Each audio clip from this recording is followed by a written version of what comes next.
하나님 말씀 신약성경 야고보서 4장 11절 12절 말씀입니다. 신약성경 374쪽입니다. 우리 같이 한 목소리로 함께 읽겠습니다. 형제들아 서로 비방하지 말라. 형제를 비방하는 자나 형제를 판단하는 자는 곧 율법을 비방하고 율법을 판단하는 것이라. 내가 만일 율법을 판단하면 율법의 준행자가 아니요 재판관이로다. 입법자와 재판관은 오직 한 분이시니 능히 구원하시기도 하시며 멸하기도 하시느니라. 너는 누구이기에 이웃을 판단하느냐. 아멘. 이웃을 판단하는 자라는 제목으로 말씀의 은혜를 나누고자 합니다. 우리가 11절, 12절 말씀을 읽었습니다만 이 내용을 우리가 이해하는 데는 큰 어려움이 없습니다. 그리고 아주 간단한 내용이죠. 그리고 우리가 동의하지 못할 것도 아닙니다. 서로 비방하지 마라. 서로 판단하지 마라. 그거 잘못된 거다. 그렇게 하지 마라. 여기에 이의를 제기할 사람이 어디 있겠습니까? 근데 문제는 안 돼요. 그게 안 돼요. 그게 이렇게 쉽지가 않단 말이에요. 알겠는데.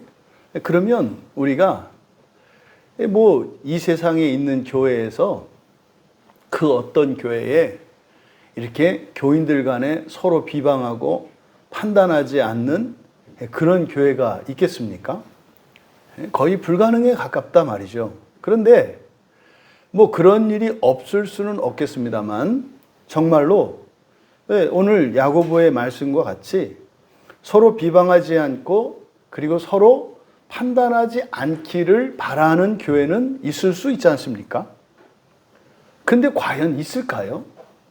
우리가 생각을 해봤을 때 그거는 바랄 수 있는 게 아니고 그냥 되는 대로 각자 알아서 살아갈 일이지 그게 교회적으로 그리고 모든 그리스도인이 한마음 한뜻으로 그렇게 추구해야 될 것은 아니지 않는가라고 생각은 안 할지 몰라도 최소한 아무 생각이 없죠.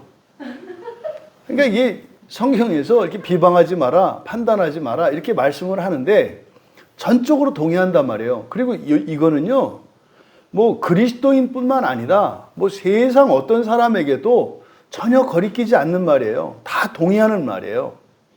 근데 문제는요, 영향을 받지 않거든요.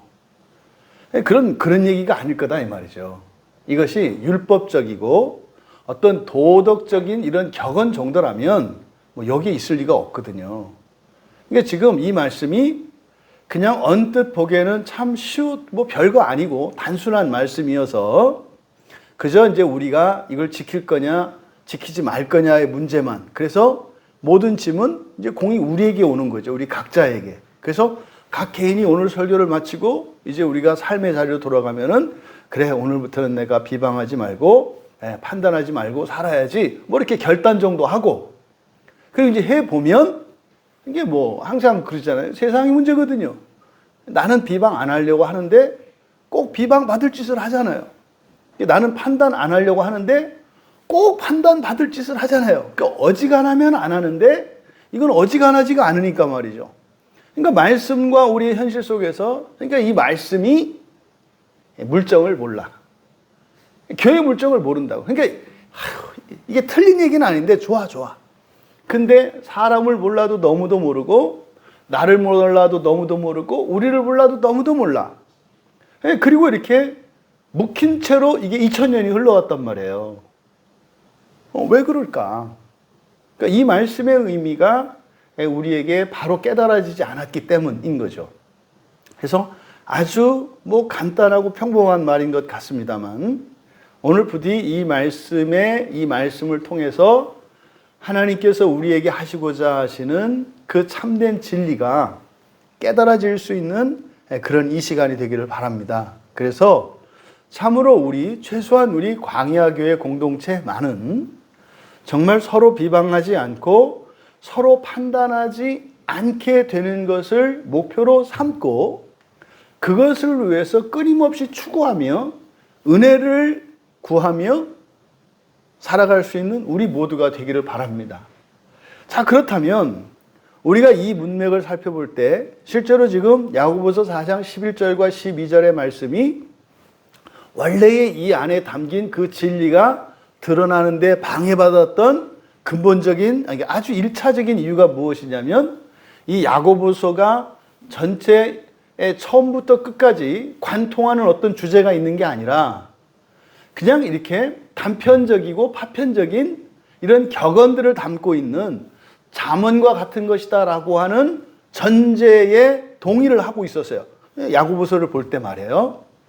그래서 11절과 12절만을 따로 떼어서, 그래서 많은 주석가들이 이 본문을 주석할 때는 뭐 이거는 이제 앞의 내용과는 상관없이 따로 이야기한 거다. 그래서 여러분 성경책에도 보면 이제 장절의 구분도 있습니다만 문단들의 구분이 되어 있잖아요. 성경책에 따라서는. 그래서 뭐 큰 동그라미로 표시한다든지 어떤 것은 아예 따로 떨어져 있잖아요. 그래서 대부분 이렇게 성경책에 보아도 11절과 12절을 앞에 1절에서 10절까지 내용과 따로 떼어놓고 독립적인 문단으로 취급하고 있단 말이에요. 이제 여기서 이제 이게 1차적으로 이 말씀을 우리가 알아들을 수 없는 거예요. 그러니까 지금 11절과 12절은 바로 앞에 6절에서 더욱 큰 은혜에 대해서 말씀하셨잖아요. 그러니까 그리스도인 된 우리들은 어떤 은혜를 위해서 살아가야 한다? 더욱 큰 은혜예요. 더욱 큰 은혜를 위해서 살아가야 된다고 앞에 6절에서 말씀하셨단 말이에요. 근데 이거는 야고보가 이거는 단순히 어제 오늘의 이야기가 아니라 이미 구약의 이스라엘 백성들에게도 말씀하셨는데 그들이 못 알아들었다는 거죠. 그러니까 우리들은 알아들어야 한다는 거죠. 그럼 여기서 말하는 이 더욱 큰 은혜, 이거는 성경 전체에 흐르고 있는 거예요. 더욱 큰 은혜라고 하는 게 뭡니까? 이 부활이에요. 좀 더 구체적으로는 첫째 부활이란 말이에요. 그러니까 지금 11절과 12절은 더욱 큰 은혜를 위해서는 우리가 겸손해야 한다고 말씀을 한 거예요. 그러니까 더욱 큰 은혜를 하나님이 우리에게 주시고자 하는데 그 더욱 큰 은혜를 받기 위해서 우리가 어떻게 살아가야 할지를 말씀한 거예요. 그게 뭐라는 거예요? 겸손하라는 거예요. 겸손하라는 거예요. 그러면 높이실 거라는 거예요. 이때 높이신다는 의미가 뭐예요? 바로 그 더욱 큰 은혜를 주신다는 얘기죠. 그러니까 지금 우리가 더욱 큰 은혜, 그러잖아요. 우리 교회에서 첫째 부활에 대한 얘기를 많이 하고, 지옥 가지 않는 더 좋은 구원, 궁극적인 구원, 그 하나님 나라에서의 그 영광의 삶, 이것을 우리가 이야기하잖아요. 그러면 어떻게 그렇게 해야 됩니까? 하다가 종종 사람들이 실족하게 되는 게 뭐냐면 자꾸 자신을 본단 말이죠. 내가 다른 사람들보다 그렇게 믿음이 좋지도 않고, 내가 다른 사람들보다 이렇게 경건 생활도 열심히 하는 것도 아니고, 또 내가 다른 사람들보다 인격적으로나 또 사회적으로 그렇게 뭐 나은 적도 없는데 나는 거기에서 멀지 않는가? 또 심지어는 뭐요? 아주 작은 습관이나 내가 깨달은 그 죄 하나도 그거 극복 못하고 이거를 뭐 몇 달, 몇 년, 몇십 년을 끌고 있는 나. 이거는 도대체 이거 싹이 안 보이는 것 같은 나. 이랬을 때 이 교회에서 끊임없이 첫째 부활에 대한 이야기가 나오고 하나님 나라에 대한 이야기가 나오고 사람이 하나님 되는 이런 참된 부활의 복음을 들을 때마다 자칫 잘못하면 이제 점점점 멀어지는 때가 와요. 처음에 딱 들을 때는 이런 거야? 해서 이제 막 가죠. 그러다가 이제 어느 시기가 지나면 어떻게 되냐면 이제 한 발씩 뒤로 물러나는 때가 와요. 왜 그래요? 그 첫째 부활이라고 하는 것이 이 세상에서 생각하는 것처럼 우열적인 비교를 하게 된다 이 말이에요. 더 잘해야 한다. 더 많이 해야 된다. 더 나아져야 된다. 이렇게 하면서 한 걸음씩 뒤로 물러서게 되죠. 근데 야고보는, 예수님의 동생 야고보는 뭐라고 말씀하신 거예요? 겸손하면 돼. 겸손하면 돼. 근데 이 겸손한 게 쉽지가 않단 말이에요. 자칫 잘못하면 겸손하다고 하는 것이 인간적인 겸손의 의미가 되기 때문에, 그래서 바로 앞에 9절과 10절은요, 사람의 인격의 감성적인 측면에서의 겸손이 무엇인지를 이제 9절과 10절에서 말씀한 거예요. 애통하고 슬퍼하고 우리의 이 거짓 감정들을 사랑으로 승화시키는 거 말이죠. 그래서 감정적인 측면에서 겸손이 무엇인지를 9절과 10절에서 말씀했다면 이제 11절과 12절에서는 겸손의 겸손을 지성적인 측면에서 말씀하고 있는 거예요. 그러니까 지금 겸손에 대해서 말씀하고 있는 문맥이다. 이게 하나의 문맥이다 이렇게 말씀을 드리는 거예요. 그러면 11절과 12절에 있는 내용 비방하지 마라, 판단하지 마라. 이게 비방하고 판단하려고 하면 기준이 있지 않아요? 자기의 기준에 못 미쳤을 때 비방을 하고 자기의 기준을 가지고 판단하는 거 아닙니까? 그러니까 이거는 비방하지 마라, 판단하지 마라가 아니에요. 비방하지 마라, 판단하지 마라. 이건 율법이잖아요. 율법이잖아요. 하지 마라, 해라. 이건 율법이잖아요. 근데 지금 여기서는 겸손에 대해서 이야기하는 거니까 우리 서로 비방하지 맙시다. 우리 판단하지 맙시다. 이 얘기가 아니라 바로 겸손의 지성적인 측면에서 우리가 가지고 있는 기준을 바꿀 것을 얘기하는 거다 이 말이에요. 그러니까 지금 한마디로 11절과 12절은 겸손이 뭐냐? 우리의 가치 판단의 기준을 바꾸는 거다. 요 얘기가 이제 말하자면 한마디로 요약하면 이렇게 되는 거예요. 왜 이렇게 말씀을 드리는가? 보세요. 비방하지 마라, 판단하지 마라 이렇게 해놓고 나서 11절에 뭐라고 되어 있습니까? 율법이 나와요. 율법이. 그러니까 판단하고 비방하고 율법이 나와요. 율법은 기준이잖아요. 그러니까 바로 지금 여기서 말씀하고 하는 것이 어떤 기준과 목적, 판단하지 말고 비방하지 말아야 하는 이유가 무엇인지, 목적이 무엇인지, 기준이 무엇인지에 대해서 말하고 있다. 그러니까 문자적으로 봐서는 이게 읽히지 않는다고요. 그러니까 간단히 보면 그냥 읽고 지나갈 수 있는 얘기지만 서두에 말씀드린 것처럼 영향을 받지 않아요. 내가 바꿔야 되겠다 이렇게 생각을 하는 게 아니라 이건 내가 많이 노력을 해봤지만 그건 옳지. 그러니까 옳은 거지. 그리고 우리는 그냥 가는 거지. 그죠? 이거 옳은 거지. 우리는 가는 거지. 그리고 그냥 사는 거지. 이렇게 되는 거잖아요. 이게요. 말씀이 우리의 마음을 기경하지 않는 거예요. 이 말씀에 참다운 뜻이 드러나지 않았기 때문에. 그러면 여기서 먼저 형제들아 이렇게 불러요. 형제들아. 지금 야고보가 형제들아, 그러니까 우리의 관계를 다시 말해서 야고보와 이 편지의 수신자들의 관계가 무엇인지를 상기시켜주고 있어요. 형제들아. 이럴 때 또 여성들이 왜 자매라고 안 하냐? 그냥 자매라고 하는 거예요, 다.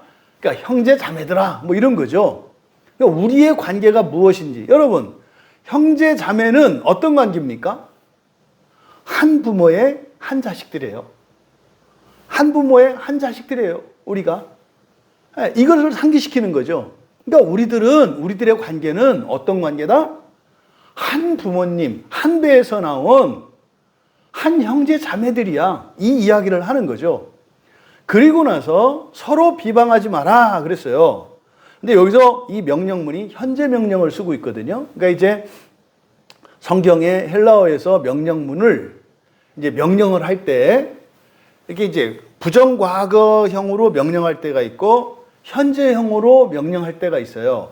이것은 좀 의미가 다릅니다. 그래서 부정과거형으로 이미 이루어졌어야 하는데 이루어지지 않은 것을 명령하는 것처럼 하는 거예요. 그래서 부정과거형 명령이 의미하는 바는 긴박성이에요.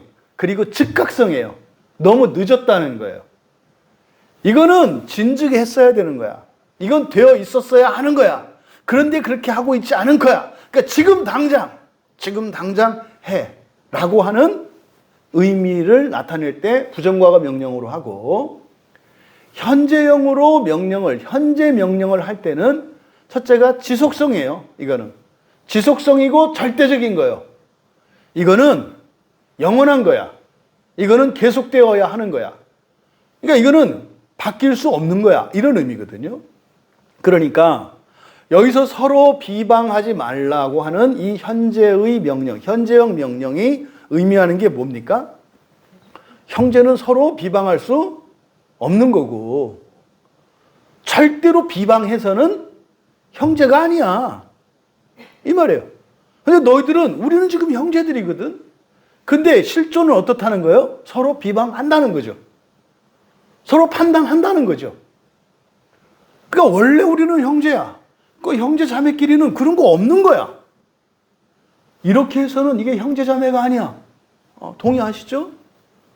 교회 다니면서 모든 교인이 형제 자매로 느껴지세요? 예, 안 느껴지는 이유가 뭐라는 거예요?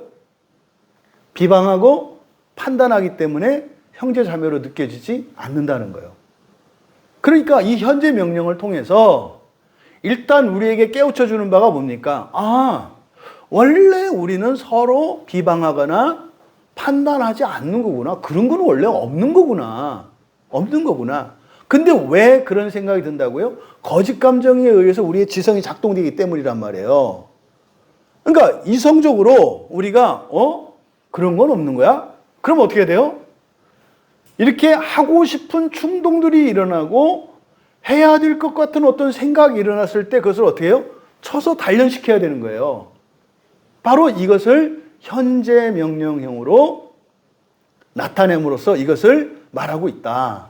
그럼 먼저 여기서 비방하지 말라 그랬거든요. 비방하지 마라. 여기서 비방한다라고 하는 말이 뭐냐면 카타랄레오. 그래서 카타는 아래로라는 뜻이거든요. 아래로. 랄레오는 그냥 이야기하는 거예요. 그러니까요. 아래로 얘기해. 그러니까 뭐예요? 나를 밑보내 이런 거죠. 아래로 보내. 그러니까 이게 깔보는 말이에요. 상대방을 깔보는 거. 그리고 깎아내리는 거죠. 원래보다 아래로 낮춰서 말하는 거예요. 그러니까 이게 지금 비방한다는 말이에요. 그러니까 비방한다는 말이 이렇게 막 뒤에서 욕하고 이런 건 저주하는 거고요. 그러니까 비방한다는 말은요, 고상하게 이야기를 하고 점잖은 것처럼 이야기하지만 상대방이 마땅히 받아야 할 존경과 인정을 깎아내리는 거. 이게 비방이에요. 그러니까 조금이라도 흠을 잡아서 상대방의 공이나 장점들을 덮어내려고 하는 거. 이게 비방이에요. 그러니까 비방하지 마라. 그럼 비방하지 말라고 하는 것은 사실 역으로 생각하면 뭡니까? 서로를 높이라는 거죠. 서로를 높이라는 거죠. 그러니까 여기서 일단 형제 자매된 기본적인 우리의 관계는 비방하지 않는 거다. 이렇게 얘기하는 거예요. 그런데 비방하지 마라 라고 할 때 이제 목적어가 서로잖아요. 서로. 그러니까 서로가 비방하지 않는 거예요. 나도 다른 지체를 비방하지 않고 다른 지체도 나를 비방하지 않는 거예요. 근데 이제 이 헬라어에서는 목적어를 뭐 영어에서도 그러죠. 목적격으로 쓸 때가 있고 소유격으로 쓸 때가 있어요. 그러니까 예를 들어서 목적격으로 쓰면 뭐 이것을 마신다 그러면 이걸 전체 다 마셔버리는 거예요. 목적격을 쓸 때는. 그런데 소유격을 쓸 때는 그것의 일부를 하는 거예요. 이런 거죠. 예를 들어서 제가 누구를 잡았다. 이제 길을 가는데 누구를 잡았어. 근데 그때 소유격을 썼어. 그럼 어떤 의미겠어요? 그 사람의 일부를 잡았다는 뜻이겠죠. 손을 잡았거나 팔을 잡았거나 뭐 이렇게 어깨를 잡았거나 이때 소유격을 쓴다고요.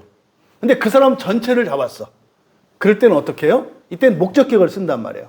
근데 지금 여기서 비방하지 말라 서로를 할 때 이 서로 얘가 소유격을 쓰고 있어요. 그러니까 그 사람 자체를 비방하는 게 아니에요. 서로 비방하지 말라는 게 우리가 오해하면 안 되는 게 이렇게 다른 사람들을 대놓고 모든 것을 막 이렇게 얘기하는 게 아니에요. 이건 아주 친밀한 사이에서 일어나는 거예요. 그러니까 여기서 소유격으로 비방하지 말라라고 하는 것은 뭡니까? 그 사람의 작은 것이라도 그 어떤 것이라도 절대로 깎아내리지 말라는 거예요. 그럼 여러분 이걸 적용하려고 그러면요 굉장히 폭넓게 적용이 돼요. 예를 들어서 말입니다. 어떤 사람이 잘했어요. 잘했으면 칭찬을 받고 인정을 받아야 되지 않아요? 근데 안 해요. 이것도 넓은 의미에서는 비방인 거예요. 왜요? 마땅히 칭찬을 받아야 되는데 안 했잖아요. 그러니까 원래 칭찬을 해줘야 되는데 안 한 거니까 이것도 비방한 거다 이 말이에요. 또 어떤 사람이 실수를 했어요. 근데 그 실수한 것보다 더 심하게 이야기하면 이것도 비방하는 거예요. 그러니까 이게요, 보세요. 가족관계 안에서 특히 부모 자식 간에 이런 일이 많이 일어나거든요. 뭐 부부간에도 말할 것도 없고요. 요만큼 잘못했는데 폭탄을 던지죠. 이게 비방하는 거예요.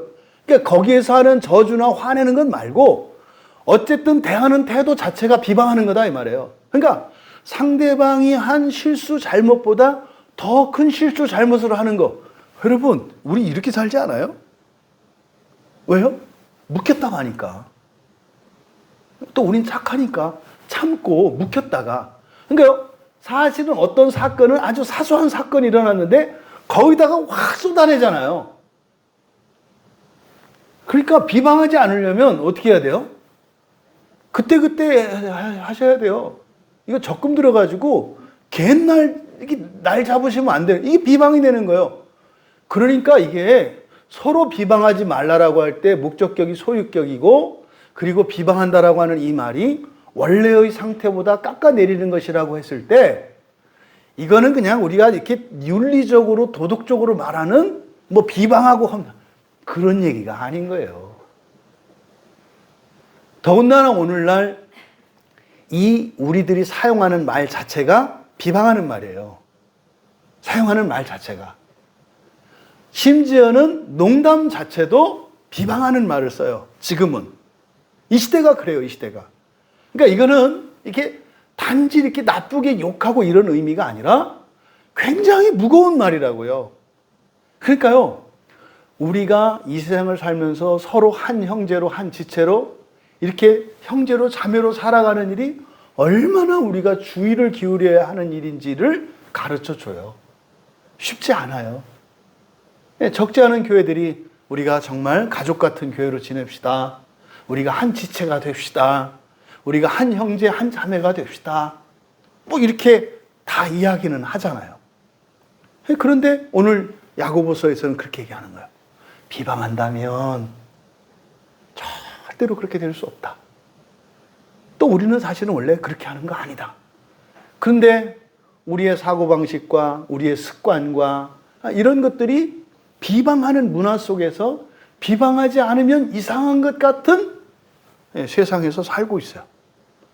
그러니까 지금 여기서 서로 비방하지 말라라고 하는 이 의미가 그렇게 적극적으로 이렇게 다른 사람을 욕하고 험담하고 이 정도가 아니라 우리의 말이 얼마나 조심스러워야 하는 것인가를 가르쳐 주고 있다. 이 얘기는 뭐예요? 우리의 말이 굉장히 거칠고 비방하는 말을 사용하고 있다는 얘기죠. 그리고 나서 뒤에 있는 말이 이상한 말을 해요. 그냥 뭐 딱 보기에는 별거 아닌 것 같지만 생각을 해보면 보세요. 형제를 비방하는 자나 형제를 판단하는 자는 곧 율법을 비방하고 율법을 판단하는 것이다. 이게 이해되십니까? 아니, 형제를 비방하는 게 왜 율법을 비방하는 거고, 형제를 판단하는 게 왜 율법을 판단하는 거예요? 그냥 여러분이 깊이 생각 안 하면 비방하고 판단하는 건 나쁘다는 얘기지, 뭐 이 정도로 생각하고 넘어가요. 근데 말입니다, 여기서 형제와 율법을 동격으로 만들어 버렸잖아요. 형제를 비방하는 게 율법을 비방하는 거고, 형제를 판단하는 게 율법을 판단하는 거라 했으니까, 그럼 여기서요, 이게 등식이 성립돼요. 어떤? 형제가 곧 율법이다라고 하는 등식이 성립이 된다고요. 그럼 여러분, 율법은 절대적인 기준이고 선한 거 아니에요. 근데 형제는요, 정반대잖아요. 문제투성이고요. 기준이 되면 안 되는 거 아니에요. 그러니까 율법은 선하고 완전한 것이라면 지상을 살아가는 형제된 우리들은 죄 가운데에서 악한 본성으로 살아가고 있잖아요.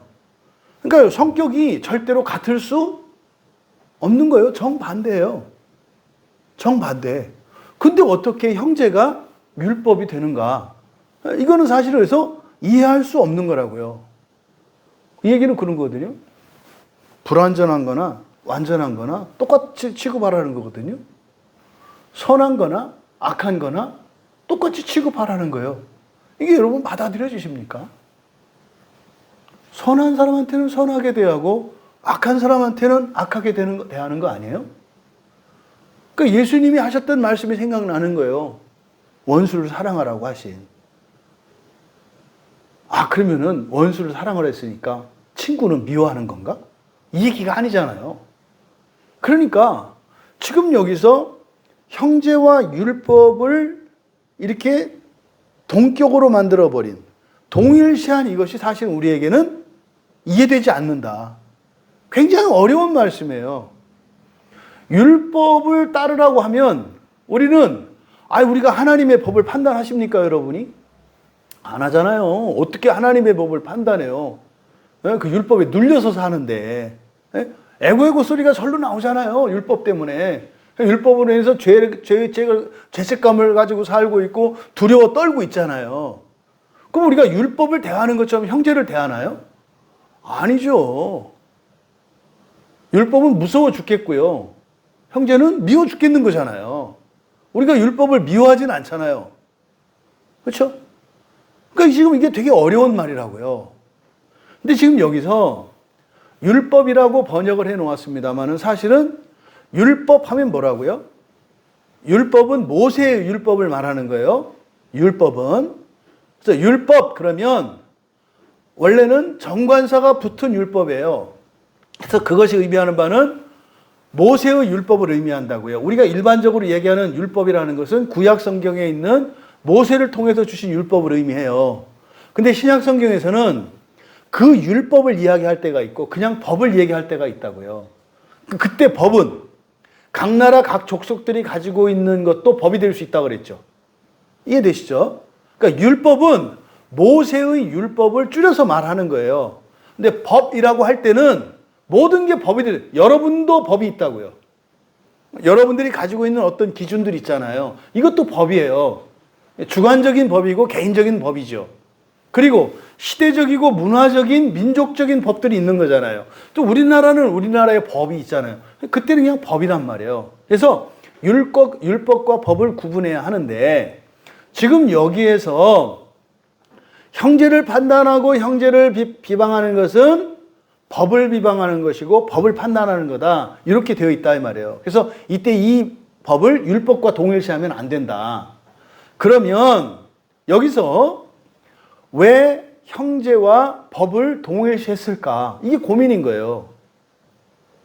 법이라고 하는 건 기준이거든요. 나의 개인적이고 주관적인 것이든 공동체적인 것이든 이게 윤리적인 것이든 국가적인 것이든 이건 합의된 정당성을 갖는 어떤 기준이거든요.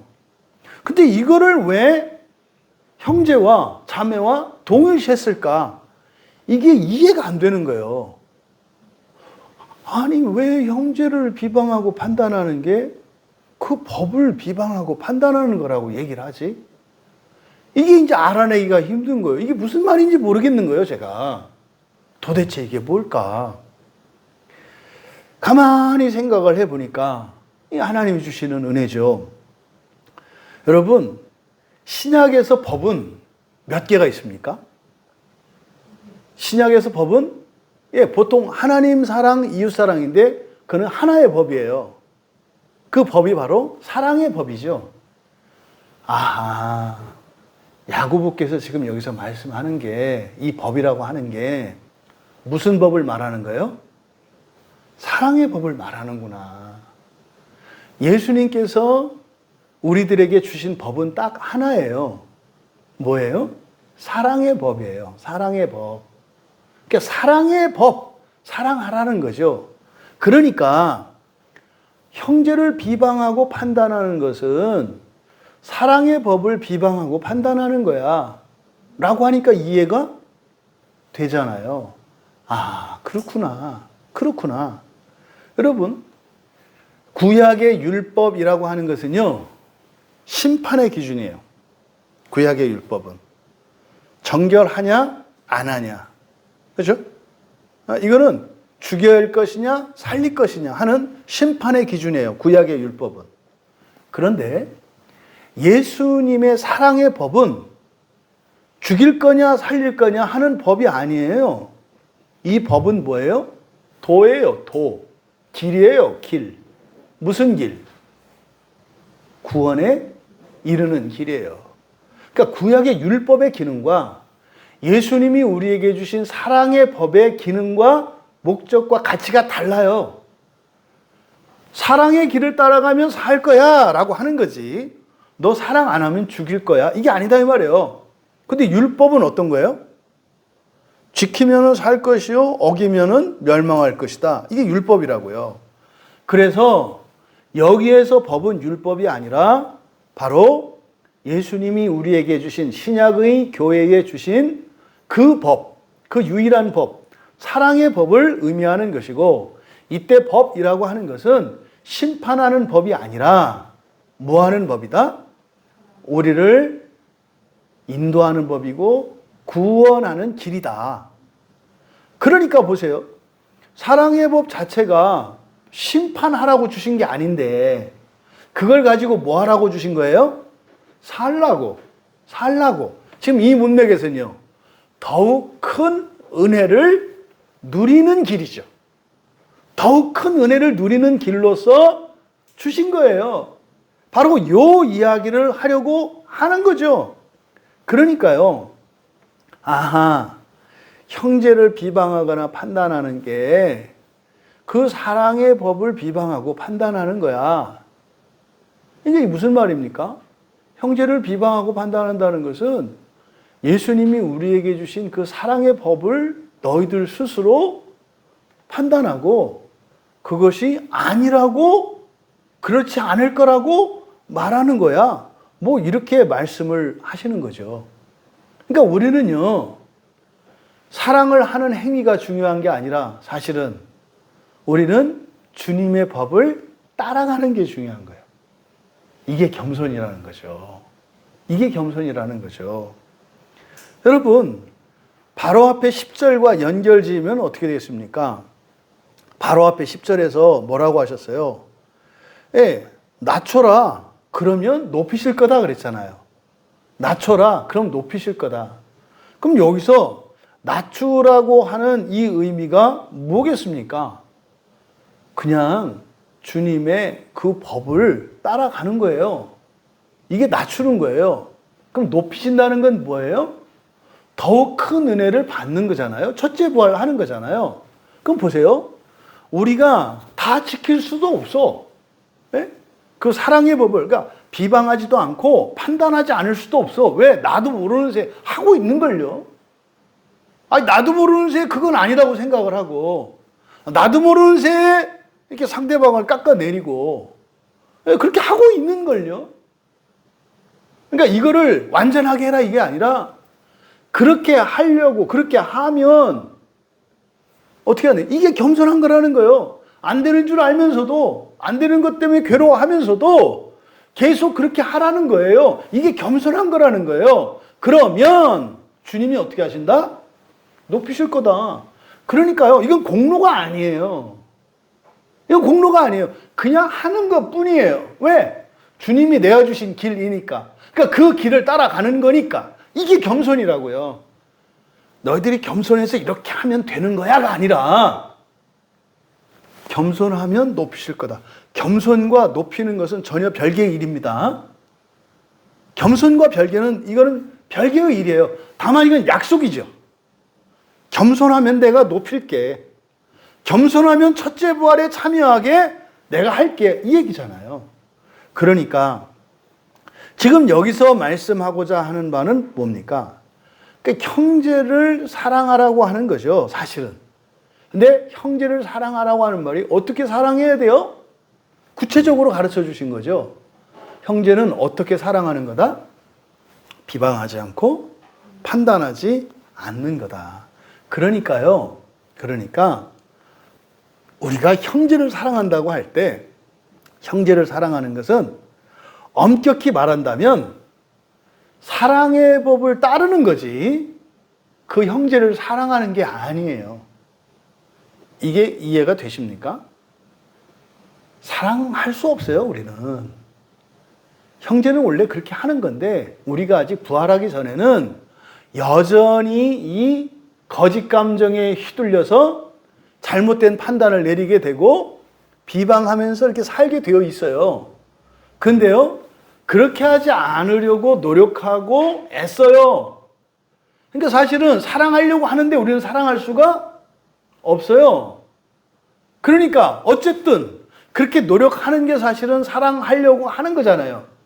그러니까 사랑하려고 할 뿐이지 사랑할 수는 없잖아요. 그래서 우리가 누군가를 사랑한다라고 했을 때 그건 사랑한다라기보다는 뭐 하는 거다? 법을 따르는 거다. 사랑의 법을 따르는 거다. 여러분, 이것을 여러분들이 정리해 놓으시면 신앙 안에서 형제와 자매를 가족 안에서 신앙적으로 영적으로 사랑하는 일에 갈등과 번민이 사라져요. 우리가 자꾸 사랑하려고 하죠. 그것에 우리가 치받치잖아요. 사랑하려고 하는데 방해해. 웃기잖아요. 내가 너를 사랑하려고 그러는데 너는 할렐루야 하고 감사합니다 하지 못할 망정 왜 네가 방해해? 그러니까 와요. 하나님한테 와서 내가 사랑 안 하려는 게 아니라요. 제가 그래요. 이렇게 할 수밖에 없는 거예요.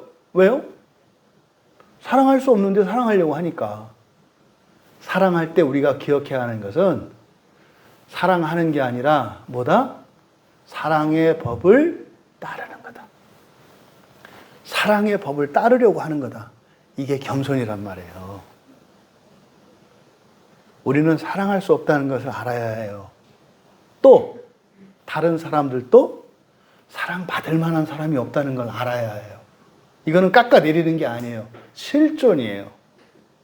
근데 우리가 사랑의 법을 따를 때, 겸손할 때, 내가 사랑할 수 없는 사람이라는 것을 깨닫고, 이 세상 그 어느 누구도 그렇게 사랑받을 만한 사람이 없다는 것을 깨달을 때, 이게 겸손이에요. 그러면 주께서 높이실 것이다. 무슨 말이에요? 나를 사랑할 수 있는 사람으로 만드실 거고, 너를 사랑받을 만한 사람으로 바꾸실 거라는 거. 이게 본성의 변화잖아요. 근데 우리가 왜 그렇게 사랑하면서 힘들어요? 나는 정말 이를 악물고 사랑하려고 하는데 네가 나를 힘들게 해. 차라리 이런 마음이 없었더라면, 내가 말씀을 모르고 주님을 모르고 은혜가 없었더라면 차라리 그냥 편히 살 건데 이 말씀 때문에 인생이 꼬여. 그렇잖아요. 또 사랑 안 받으려고 그러는데 사랑을 해. 아니 좀 나한테서 좀 멀어졌으면 좋겠는데 왜 자꾸 들러붙어? 그러니까 이거 교회만 좀 아니면은 이거 올 때마다 봐야 되고. 왜 우리가 힘든가? 사랑할 수 없고 사랑받을 수 없는데 사랑하려고 하니까. 이것을 교만이라고 하는 거예요. 정직해져야 해요. 야곱은 이걸 교만이라고 하는 거예요. 사랑은 말이다.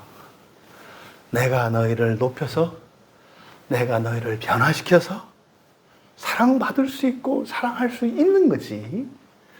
현재의 너희로는 할 수 있는 게 아니란다.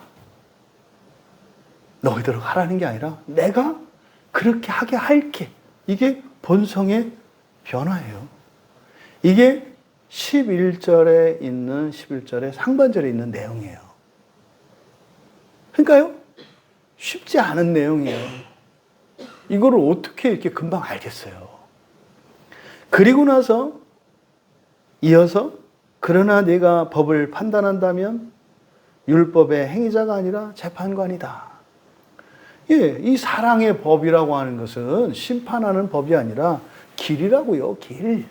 예, 형제들이 함께 걸어가는 길이라고요. 근데요, 갈 수 없는 길이라고요. 이거를 깨닫는 거라고요. 이게 겸손이라고요.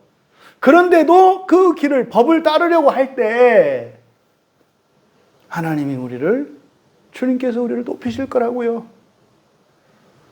할 수 없었던 사랑이 되어지는 걸 깨닫게 돼요.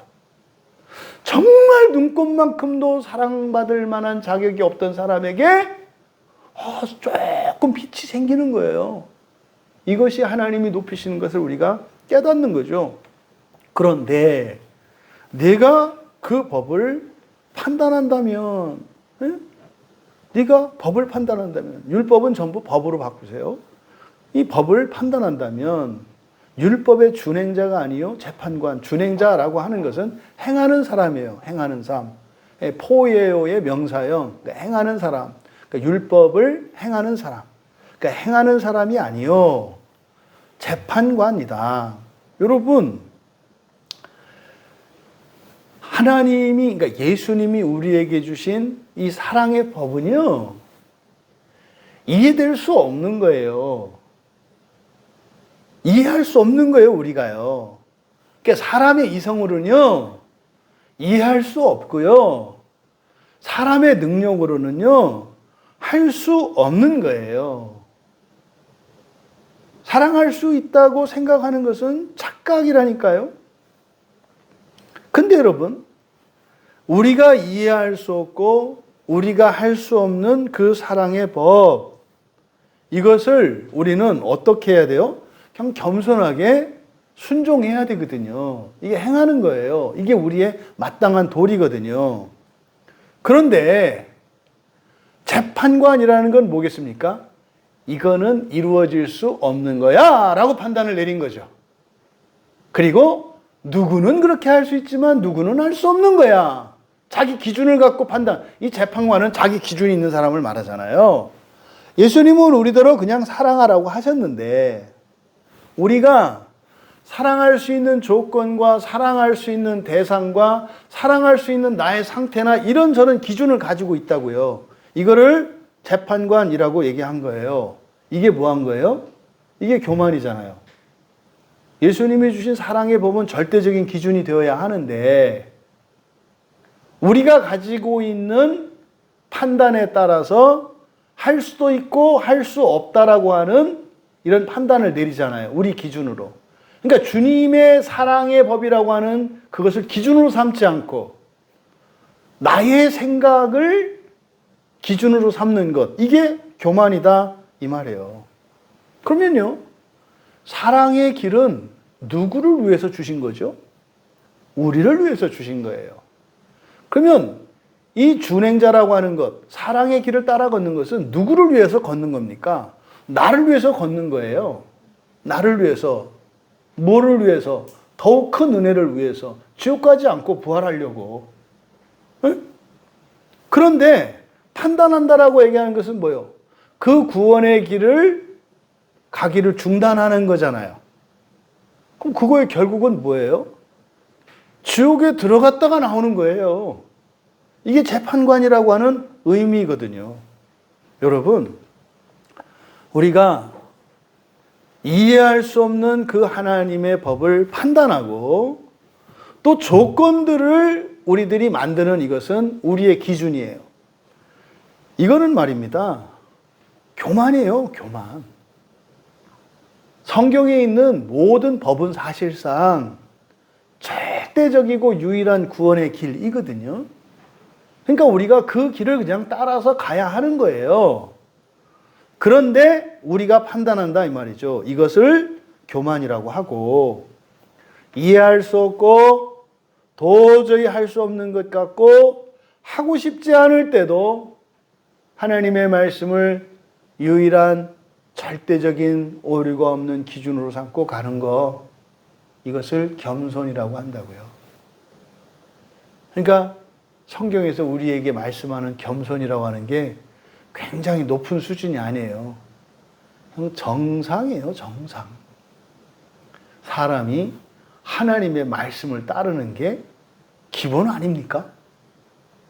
근데 그것을 여기서는 겸손이라고 이야기하는 거예요.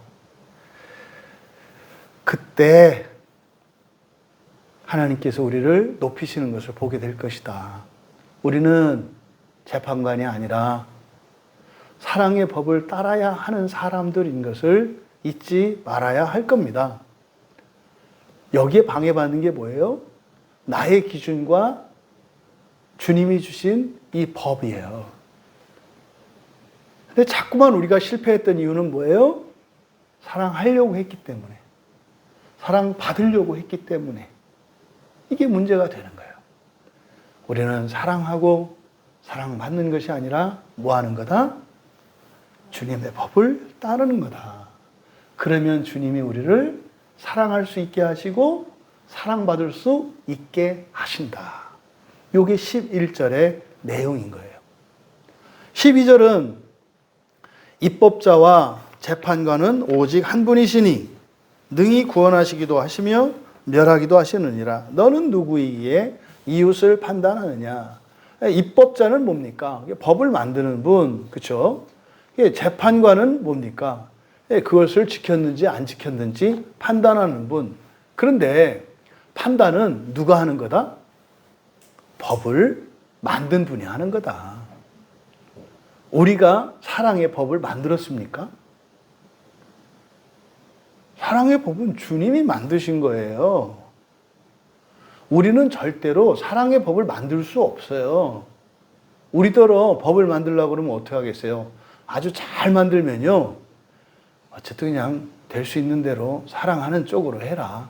뭐 이렇게 하겠죠. 그게 사실 구약에 있는 가장 기본적인 그 하나님의 법, 이게 동해보복법이라고요. 이게 동해보복법도 어떤 거라고요? 굉장히 은혜로운 거라니까요.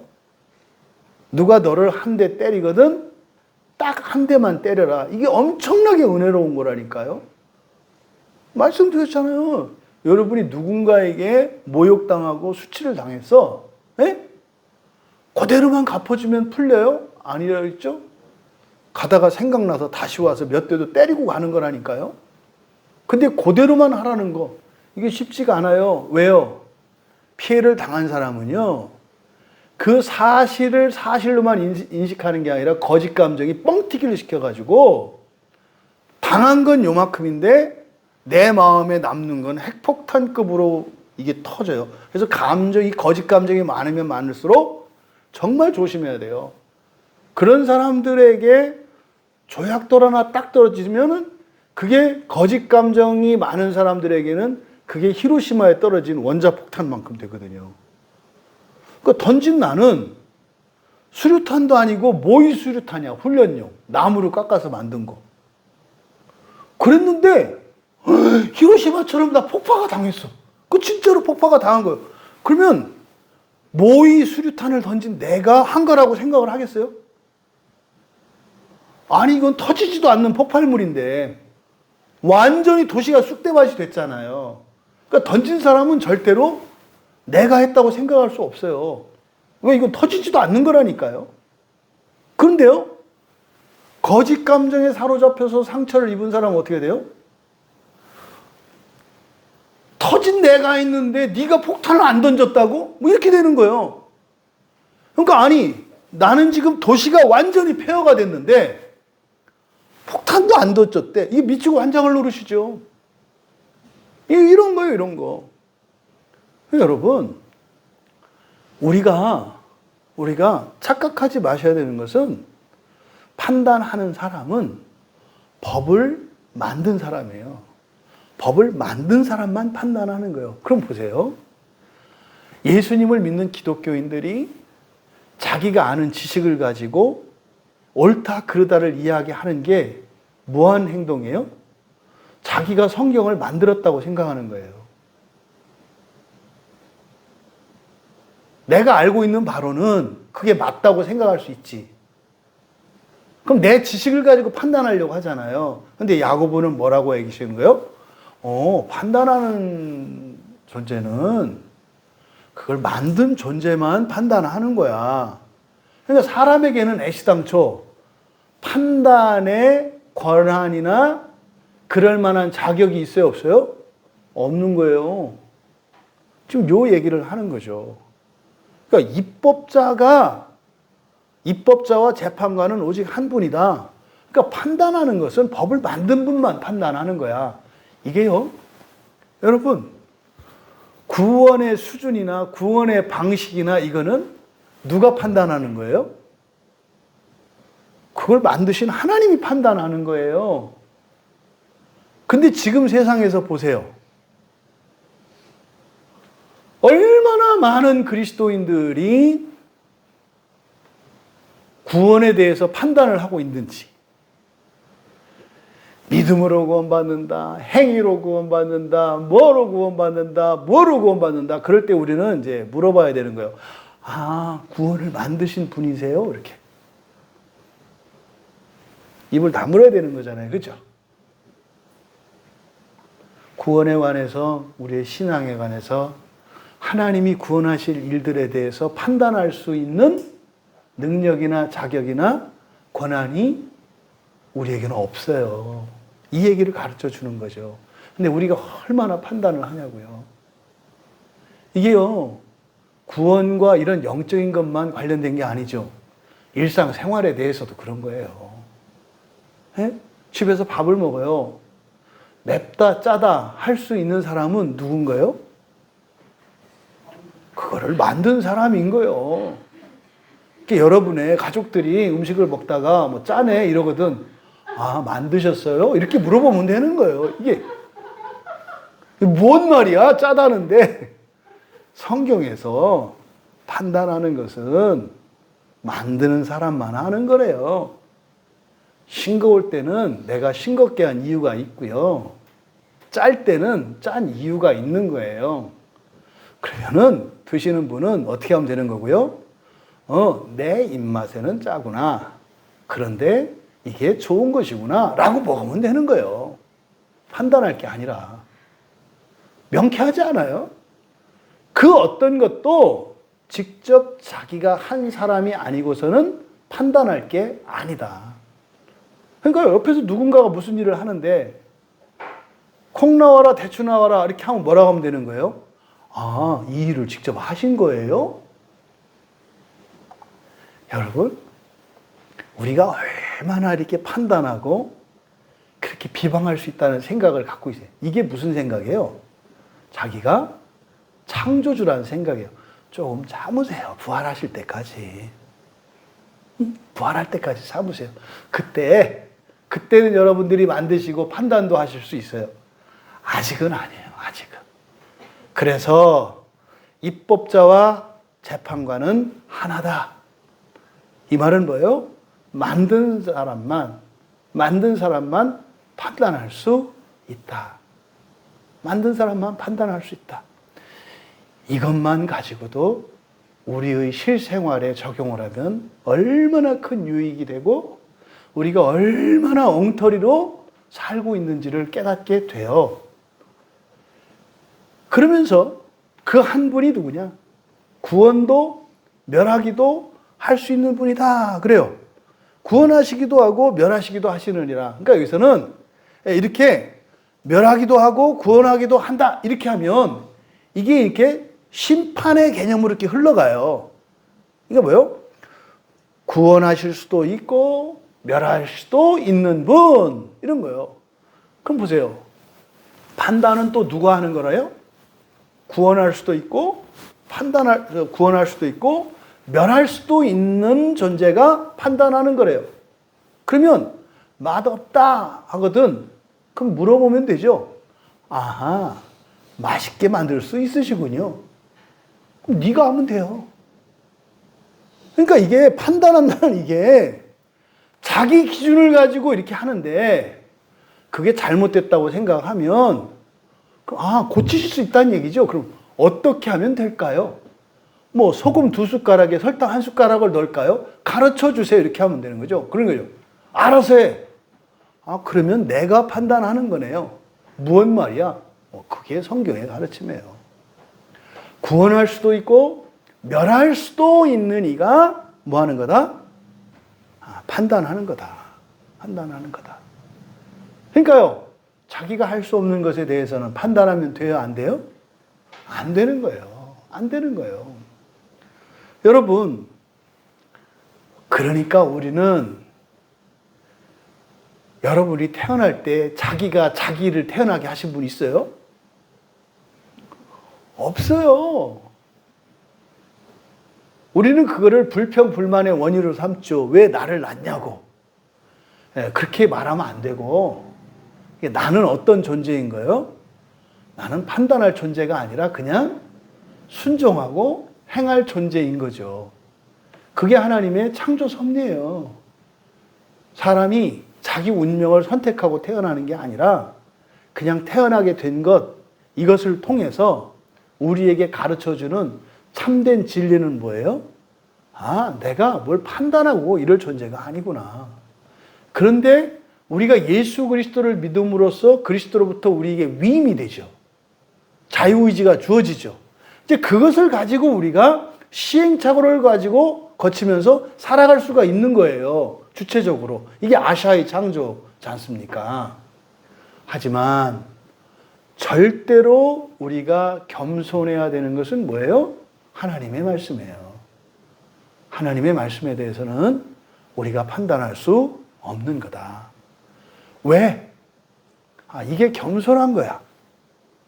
이렇게 하면 우리를 높이실 거니까. 네? 우리를 높이실 거니까. 그러니까요. 된다, 안 된다. 될 거야, 안 될 거야. 할 수 있어, 할 수 없어. 하고 싶어, 하기 싫어. 이것이 아니라 우리가 해야 되는 유일한 기준은 뭔 거예요? 하나님의 말씀인 거예요. 이것을 뭐라고 한다? 겸손이라고 한다. 내가 행하는 모든 일들의 그 일의 목적이 무엇이니까? 하나님의 말씀이고 하나님의 법이니까 이것을 겸손이라고 한다. 그럼 왜 그렇게 해야 된다? 그렇게 하면 나를 높이실 거니까. 그러면 높이는지 안 높이는지는 여러분들이 살아보면 될 일이에요. 야고보는 그 말씀하는 거예요.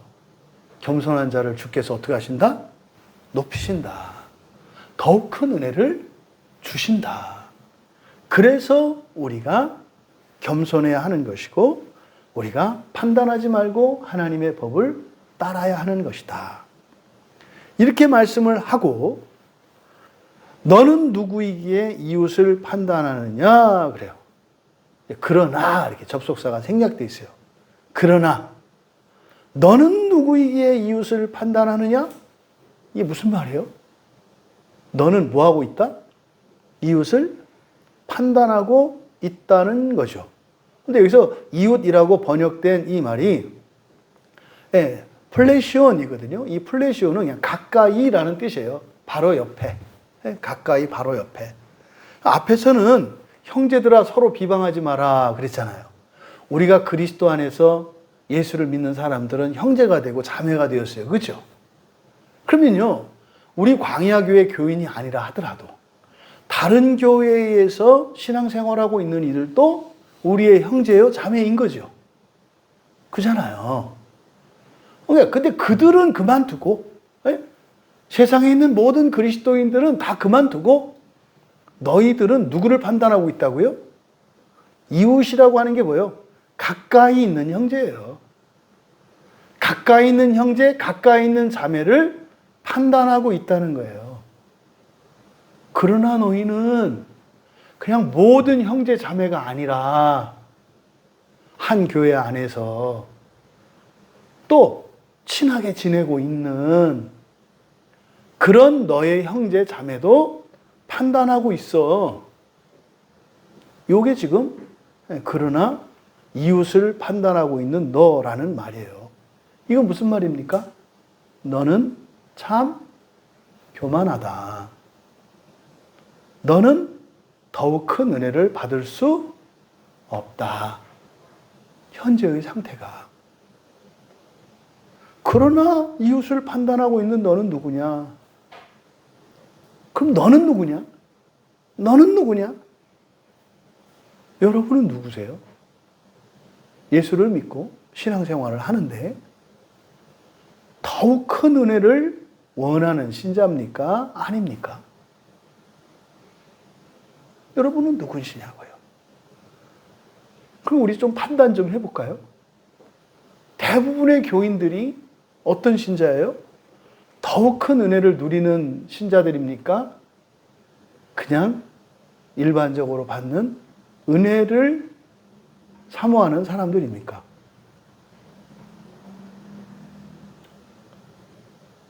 대부분 우리의 현실은 더욱 큰 은혜를 사모하지 않아요.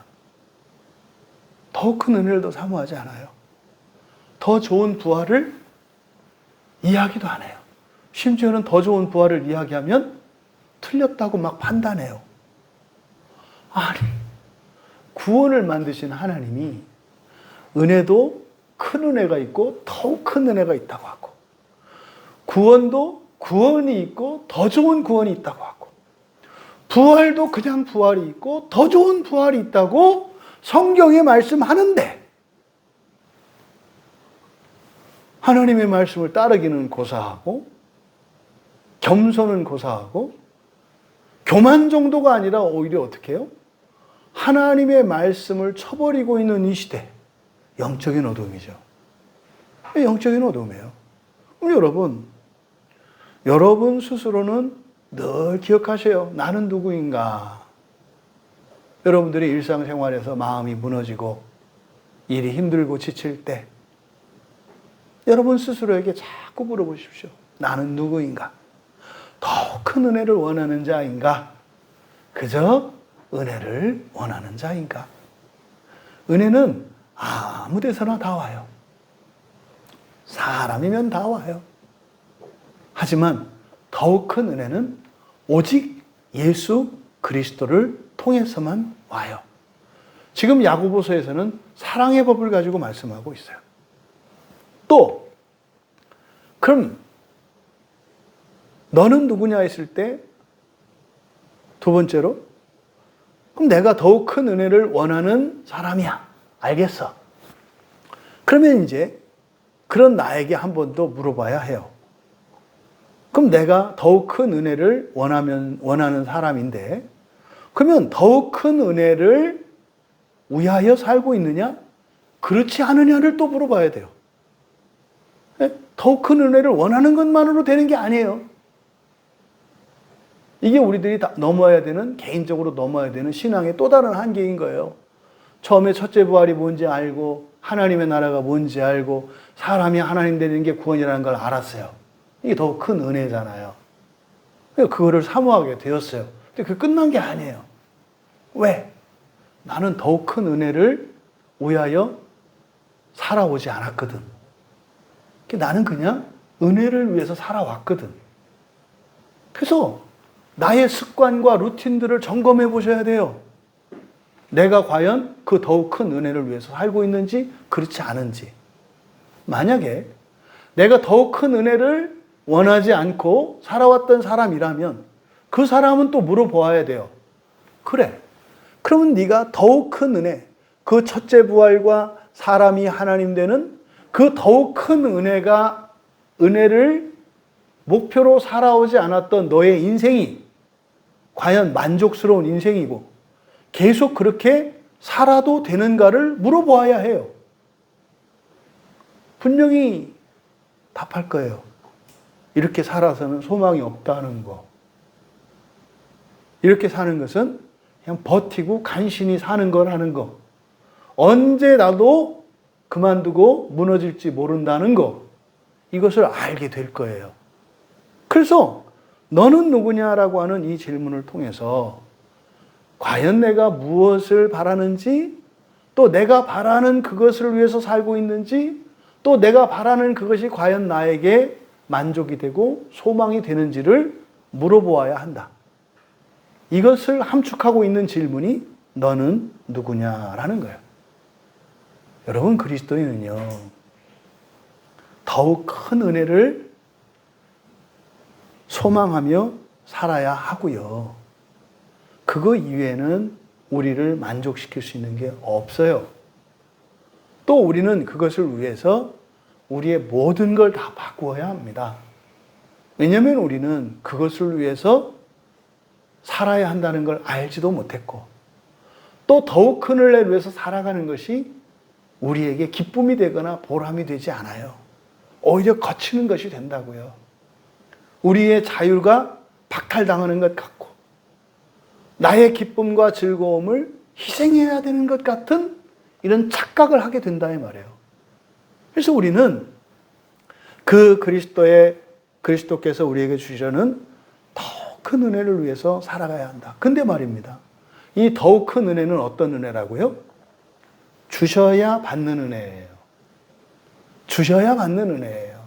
이것은 우리가 이렇게 이룰 수 있는 그런 게 아니에요. 우리의 열심이나 노력이나 자격이나 공로 이런 것으로 우리가 누릴 수 있는 게 아니에요. 그것은 그냥 일방적으로 주시기 때문에 주셔야 누릴 수 있는 것이 더욱 큰 은혜예요.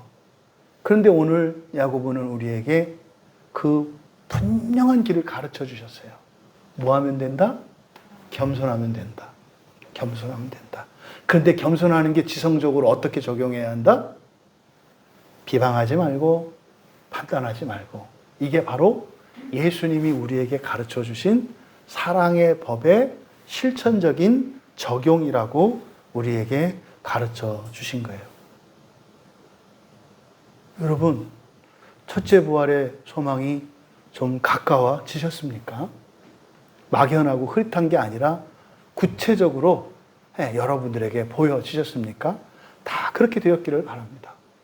여러분, 그 첫째 부활의 소망, 더 큰 은혜, 그것을 우리가 누리기 위해서는 겸손해야 된다고 앞에서 답을 가르쳐 주시고, 감성적으로 뿐만 아니라 지금 이 11절과 12절에서는 지성적인 측면에서 교훈해 주신 거예요.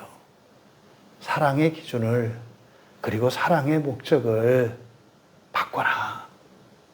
바꿔라. 여러분은 왜 그리스도 안에 있는 신자들이 서로 비방하고 왜 서로 판단하지 말아야 된다고 생각하십니까? 왜 우리는 서로 비방하거나 왜 서로 판단하면 안 되는 것일까요? 또 여러분들이 지금까지 어떤 기준을 갖고 있었습니까? 왜 비방하면 안 되는지, 왜 판단하면 안 되는지, 왜 사랑하지 않으면 안 되는지. 여러분, 그것은요, 더욱 큰 은혜를 받기 위한 것임을 오늘 성경을 통해서 여러분들이 분명히 여러분의 마음에 새기실 수 있게 되기를 바랍니다. 더욱 큰 은혜가 아니고서는 우리가 그렇게 살아야 할 이유가 없어요. 그것이 아니면은 얼마든지 타협하고 포기하고 살아가지 않을 수 없는 겁니다. 여러분이 비방하거나 판단을 하면 멸망을 하거나 벌을 받거나 구원을 못 받기 때문이 아니라, 이런 부정적인 동기가 아니라, 그렇게 하면 하나님의 심판이 두렵고 진노가 두렵고 불행해질 것이, 그리고 이것은 나쁜 것이기 때문에 그런 게 아니라 무엇을 위한 거다? 더욱 큰 은혜를 받기 위함이다. 여러분, 이 더욱 큰 은혜는요, 모든 그리스도인이 다 받는 은혜가 아니에요. 그리스도인 중에는 겸손한 이도 있고 교만한 이도 있기 때문입니다. 하지만 그 겸손의 길이 쉽지 않아요. 바로 우리가 그 겸손의 길을 가는 것은 뭡니까?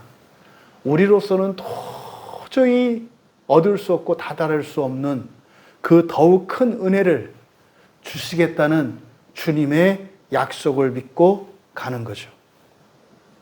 여러분, 사랑의 법이기 때문이며 우리가 사랑의 법을 따르면 겸손이라고 하는 것이 사랑의 법을 따르는 것이니까, 그러면 주님께서 우리를 높이실 것을 믿기 때문에 우리가 주님의 말씀을 따라 살아가는 것이다. 지체들을 비방하거나 판단하지 않는 그 기준, 그 목적, 이것은 오직 주님이 주신 사랑의 법이며, 그것을 따라서 살고자 할 때, 그렇게 겸손하게 살고자 할 때 주님께서 반드시 높여주셔서 더욱 큰 은혜를 주시겠다고 약속하신 그 약속이 종말에 뿐만 아니라 현재적으로도 여러분의 삶 속에 성취될 수 있기를. 그래서 지금까지 우리가 비방하고 판단하며 살아가는 것 때문에 때로는 죄책감에 시달리고, 또 우리가 할 수 없는 것을 그렇게 몸부림하며 애썼던 그것이 무엇이 잘못되었고 무엇이 실수였는지를 깨닫고 그저 겸손함으로 주님의 사랑의 법을 따라 비방하지 않고 판단하지 않으며 살아가려고 노력할 때 우리는 더 겸손해질 수밖에 없어요. 그럴 때 더욱 높이시는 주님의 은혜를 누리시는 우리 모두가 되시기를 주님의 이름으로 축원합니다. 우리와 함께 말씀을 생각하며 기도합니다. 야고보를 통해서 우리에게 주신 그 첫째 부활을 향한 더욱 큰 은혜를 받을 수 있는 이것이 주님의 사랑의 법을 따르는 것인데 우리가 그 사랑의 법을 따르지 못하는 것이 기준이 잘못되었기 때문에 그것이 교만한 것이고 하느냐 안 하느냐 할 수 있느냐 없느냐 하고 싶으냐 하고 싶지 않으냐가 아니라 우리에게 주신 그 주님의 법 그것이 유일한 기준이고 또 그것을 따르는 것이 나의 겸손이기 때문에 그 겸손에 주님이 약속이 있기 때문에 주님 내가 그렇게 살기를 원합니다. 때로는 주님 보시기에 너무나 부족하고 너무나 이기적이고 사랑이 없는 것 같이 보일지라도 주님은 겸손을 보는 것이지 나의 무엇을 보는 게 아니라는 이 말씀이 우리 모두에게 위로가 되고 은혜가 될 수 있고 또한 그것이 용기가 되고 믿음이 되어서 결단할 수 있기를 바랍니다. 주님, 나의 모든 이런 지성적인 판단의 기준을 오직 주님의 말씀이 되게 하옵소서. 또 겸손하는 자를 높이시겠다고 하신 주님의 약속을 믿고 살아가기 원합니다. 우리 같이 말씀을 생각하며 함께 기도합니다.